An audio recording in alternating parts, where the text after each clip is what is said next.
welcome everybody. This is Krista Gibson, and I am the host of Keeping It Real. And the gentleman with me today is Mark Dodich. Hello, Mark. Hello there. Happy February. Thank you. Same to you. And Mark is an astrologer, and he has been giving us this monthly overview for quite a while now. And at newspiritjournal.com, he gives a weekly astrological overview. So we're going to be talking about February, but first I thought it'd be fun for Mark if you could tell us a little bit about your background as an astrologer, because I've never asked you that on one of the shows. So tell us a little bit. People always ask me how I got my start, right. And the tongue-in-cheek joke is in college, some of the girls I knew were into astrology, so I started learning astrology to hang out with the girls. There you go. After college, everybody goes their separate direction, and of course the astrology stayed with me. Then around 1980, I started doing it part-time while I had I was an industrial salesperson, so I was manufacturer's rep suit going out to factories and what have you. And then I was doing readings on weekends and evenings. And after a period of time, it's just, my heart wasn't in that type of work anymore. And actually, what I tell people, this is the third time I've retired from what I'll call the suit world. Oh. Last year, I celebrated 22 years out full time, which is, for an astrologer, that's really good. Yes, it's huge. So, and now that I'm out, I look back at that guy who used to wear the suit, and I go, how did he ever survive in that world? It just wasn't your world.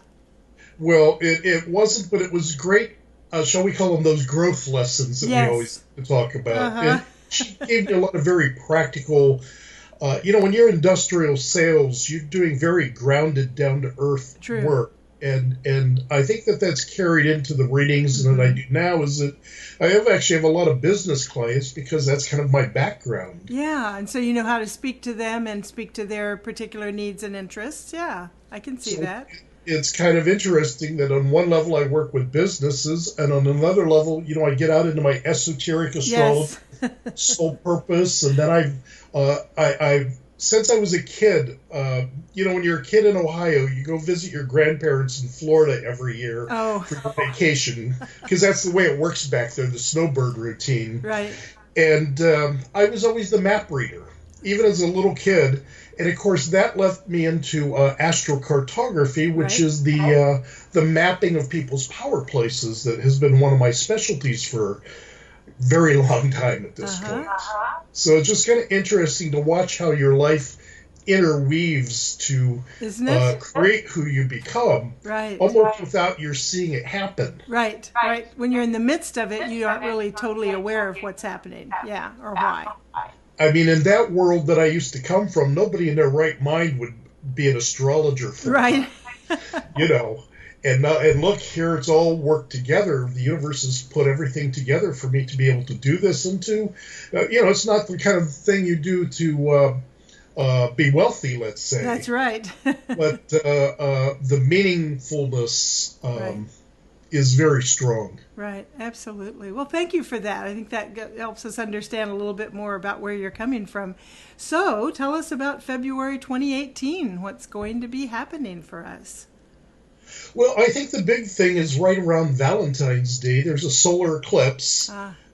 And you'll remember that we had a big supermoon lunar eclipse back on January 31st that probably brought everybody's emotions up to the surface. Right. And so for Valentine's Day, the moon is going to be in the sign Aquarius, which is also the solar eclipse the next day. So several things to say about that.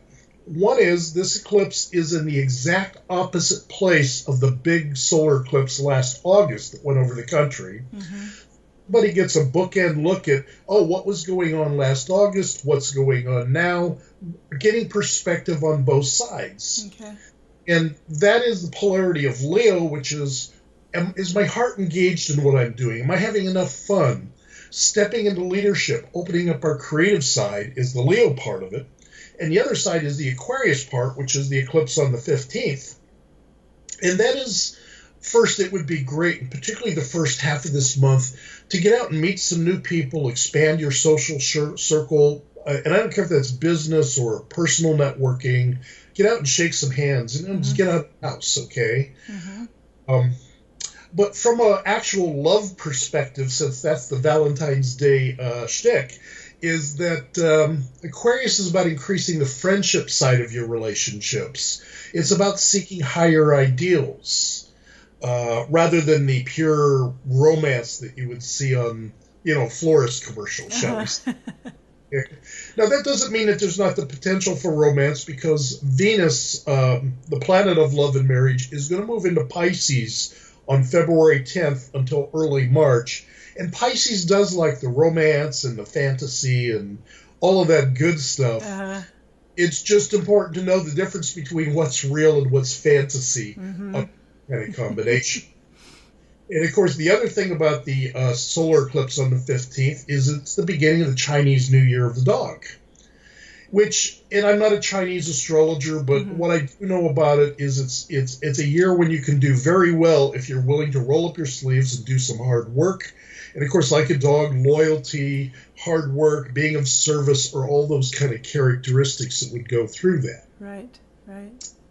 Now, at the end of the month, particularly like the 21st to 25th, the planet Neptune is going to be very active.